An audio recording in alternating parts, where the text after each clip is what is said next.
Vivemos em um mundo onde o nome de Jesus é conhecido em quase todos os cantos do planeta. Ele é mencionado em canções, livros, debates, igrejas e até em discussões políticas. Mas poucas vezes paramos para pensar no que aconteceu com aqueles homens que estiveram diretamente envolvidos em sua condenação. Sabemos o que aconteceu com ele. Sabemos da cruz. Sabemos do túmulo vazio. Mas, e aqueles que ordenaram sua prisão? Aqueles que o interrogavam, o açoitaram, assinaram a sentença ou pregaram os pregos? A história não os apagou.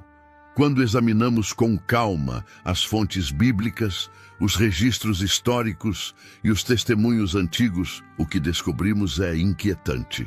Não se trata de um relato de vingança ou sensacionalista, mas de observar como as decisões tomadas naquelas horas decisivas mudaram não apenas a história do mundo, mas também o destino pessoal de quem participou delas. Comecemos com o homem que tinha a autoridade legal para deter tudo e não o fez, Pôncio Pilatos. Pilatos foi o prefeito romano da Judéia entre os anos 26 e 36 depois de Cristo.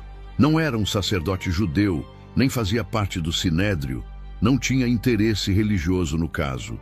Era um funcionário político cuja prioridade era manter a estabilidade e evitar distúrbios que incomodassem Roma.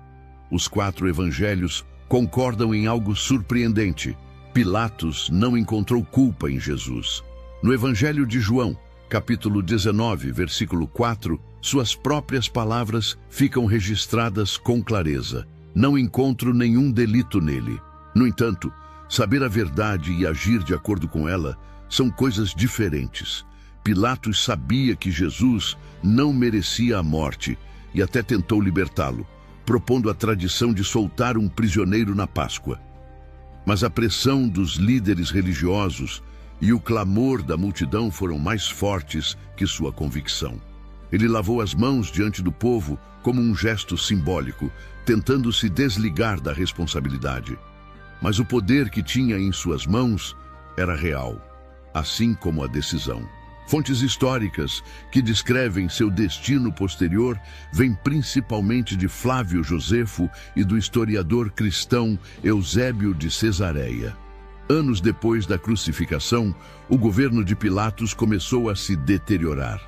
Em 36 d.C., ordenou uma ação militar brutal contra um grupo de samaritanos. Houve mortos e líderes executados. O conselho samaritano apresentou queixa formal e Pilatos foi destituído e enviado a Roma para prestar contas ao imperador Tibério, que já havia morrido.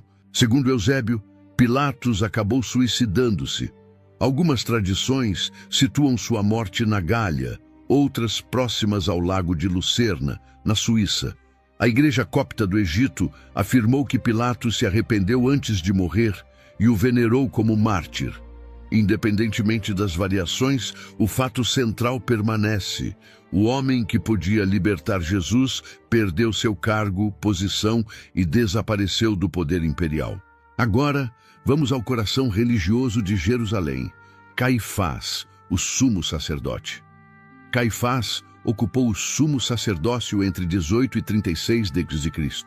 Se Pilatos representava o poder político, Caifás representava o poder espiritual institucional.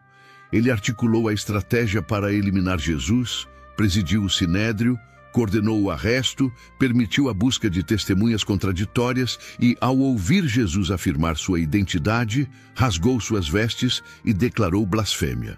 A condenação estava decidida, mas a estabilidade que ele queria proteger não durou.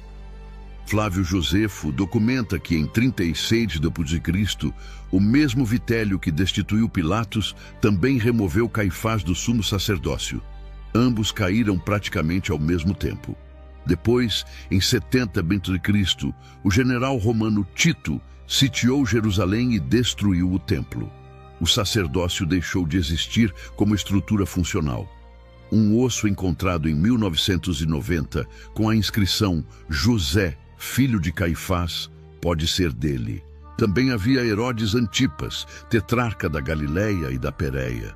Ele governava com gosto pelo título e pelo poder. Foi ele quem mandou executar João Batista.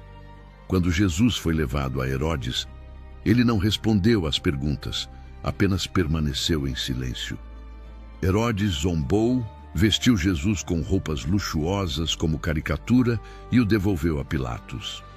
Anos depois, seu sobrinho, Herodes Agripa, o denunciou a Calígula, sendo exilado para Lyon, França. Morreu no exílio sem reino nem poder. Judas Iscariotes também tem um destino marcado. Ele não era um inimigo externo, mas um dos 12 discípulos. Caminhou 3 anos com Jesus, presenciou milagres, compartilhou a mesa e foi enviado a pregar. Ainda assim, sua alma se corrompeu. Segundo Lucas 22:3, Satanás entrou em Judas antes de negociar com os sumos sacerdotes. Ele traiu Jesus por 30 moedas de prata, deu-lhe um beijo como senha para sua prisão. Consumido pela culpa, devolveu as moedas e se enforcou. Seu corpo caiu e abriu-se, dando origem ao campo chamado Aceldama, campo de sangue. Anás, que havia sido sumo sacerdote antes de Caifás, também tinha grande influência. Jesus foi levado primeiro a Anás. Sua família controlava o sacerdócio por gerações, mas em 70 d.C., o templo foi destruído e o poder religioso se desmoronou. Os soldados romanos cumpriram ordens, açoitaram, coroaram com espinhos, pregaram Jesus e lançaram sorte sobre suas vestes. Um centurião presenciou tudo, incluindo o terremoto, e declarou: verdadeiramente, este era o Filho de Deus. A tradição chama esse centurião de Longino, que depois se converteu e pregou o Evangelho, sendo executado por sua fé. As legiões romanas, que crucificaram Jesus, também participaram da destruição de Jerusalém sob Tito. O Império Romano, que parecia invencível, começou a se fragmentar. O mais importante não é o destino individual de cada um, mas que nenhum deles conseguiu impedir o propósito de Deus. A ressurreição aconteceu, o Evangelho foi proclamado, a Igreja nasceu em Jerusalém e se espalhou por Ásia Menor, Europa e Norte da África. 2000 anos depois, o nome de Jesus é pronunciado em todos os continentes. Isso nos lembra algo fundamental. O poder humano, por maior que seja, é limitado. Um governador romano não pôde impedir o propósito de Deus. Um sumo sacerdote não pôde silenciá-lo. Um governante regional não pôde ridicularizá-lo. Um discípulo traidor não pôde destruir o plano. Mesmo a máquina militar mais poderosa não conseguiu apagar o impacto da cruz.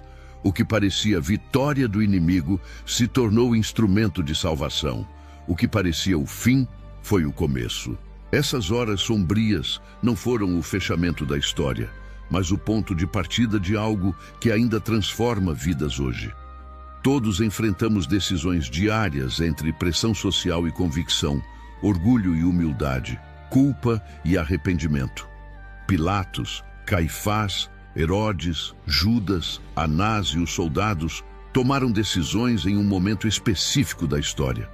Seus nomes permanecem registrados como parte de um drama que revela prioridades, convicções e lealdades. Pilatos nos alerta sobre o perigo da neutralidade. Caifás sobre transformar a fé em controle. Herodes sobre a superficialidade espiritual. Judas sobre a importância do arrependimento. E os soldados sobre como até aqueles que apenas cumprem ordens participam de realidades maiores. Por cima de tudo, a ressurreição mostra que o mal não tem a última palavra. O centro não é a queda dos responsáveis, mas a vitória que nenhum deles pôde impedir. A cruz foi real, a dor foi real, a injustiça foi real, mas também o túmulo vazio foi real, redefinindo a história humana. Hoje, enfrentamos tensões políticas, conflitos religiosos, traições pessoais e sistemas injustos como já existiam em Jerusalém há 2000 anos. Mesmo assim, surgiu uma fé que não depende de respaldo imperial nem aprovação institucional. Ela sobreviveu a perseguições romanas, proibições e tentativas de erradicação, e ainda está viva. Quando analisamos o destino daqueles que participaram da crucificação, não é por morbo ou condenação simplista, mas para entender que decisões têm peso, o poder humano é temporário e a história não termina na sexta-feira da cruz. Cada geração deve responder à mesma pergunta que enfrentaram aqueles homens: o que fazemos com Jesus? Pilatos tentou lavar as mãos, Caifás tentou proteger seu sistema, Herodes buscou entretenimento, Judas escolheu a traição e o centurião reconheceu quem ele era. A pergunta continua aberta, porque a história não é apenas estudada, também é vivida. O desfecho eterno não depende de poder político, controle religioso ou pressão social. Depende da resposta pessoal diante daquele que, segundo testemunhas, verdadeiramente era o Filho de Deus.